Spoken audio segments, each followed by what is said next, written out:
Hi friends, ಇವತ್ತು ಅವರೆಕಾಳು ಸಾರು ಮಾಡೋಣ. ಕಾಳುಗಳು ಸಾರು ಮಾಡೋಣ. ಹಿಂದಿನ ದಿವಸ ಒಂದಿನ ನೆನೆಸ್ಕೊಬೇಕು ಅವರೆಕಾಳು.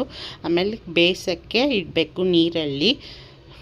ಕುಕ್ಕರಲ್ಲಿ ಬೇಯಿಸೋಕ್ಕೆ ಇಡಬೇಕು. 5 to 6 ವಿಷಲ್ ಆಯಿತು.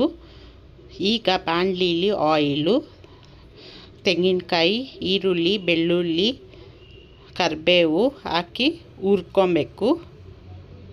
ಹುರಿದ ನಂತರ ಹುರ್ಗಡ್ಲೆಕಾಳು ಸಪ್ರೇಟಲ್ಲಿ ಮಿಕ್ಸಿಲಿ ಇಡಬೇಕು. ಅರಿಶಿನ, ಧನಿಯಾ, ಗಸಗಸೆ, ಜೀರಿಗೆ ಹಾಕಿ ಹುರ್ಕೊಬೇಕು. ಚೆನ್ನಾಗಿ ಹುರಿಬೇಕು. ಬಾಣಲಿಲಿ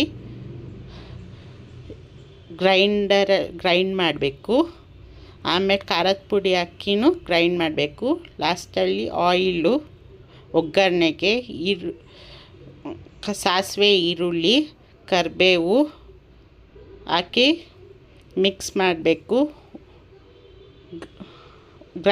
ಹುರ್ಕೊಂಡಿರೋ ಗ್ರೈಂಡರಲ್ಲಿ ಇರೋದನ್ನ ಗ್ರೈಂಡರಲ್ಲಿ ಅದು ಹಾಕಬೇಕು. ನಿಮಗೆ ಈ ವಿಡಿಯೋ ಇಷ್ಟ ಆಗಿದೆ ಲೈಕ್ ಮಾಡಿ, ಶೇರ್ ಮಾಡಿ, ಕಮೆಂಟ್ ಬಾಕ್ಸಲ್ಲಿ ತಿಳಿಸಿ. ಗ್ರೈಂಡ್ ಮಾಡಿರೋ ಮಿಶ್ರಣ ಬೇರಿಸ್ಕೊಬೇಕು. ಆಮೇಲೆ ನೀರು ಹಾಕಿ ಅವರೆಕಾಳು ಬೇಯಿಸಿರೋದು ಅವರೆಕಾಳು ಹಾಕಬೇಕು. ಕಾಳುಗಳನ್ನು ಹಾಕಬೇಕು. ಇದರಲ್ಲಿ ನಾನು ತೋರಿಸಿಲ್ಲ. ಹಾಕಿ ಚೆನ್ನಾಗಿ ಕುದಿಸಬೇಕು.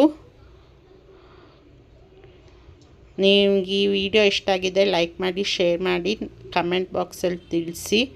ಕುಕ್ಕಿಂಗ್ ಬ್ಲಾಗ್ ಬೇಕು ಅಂದರೆ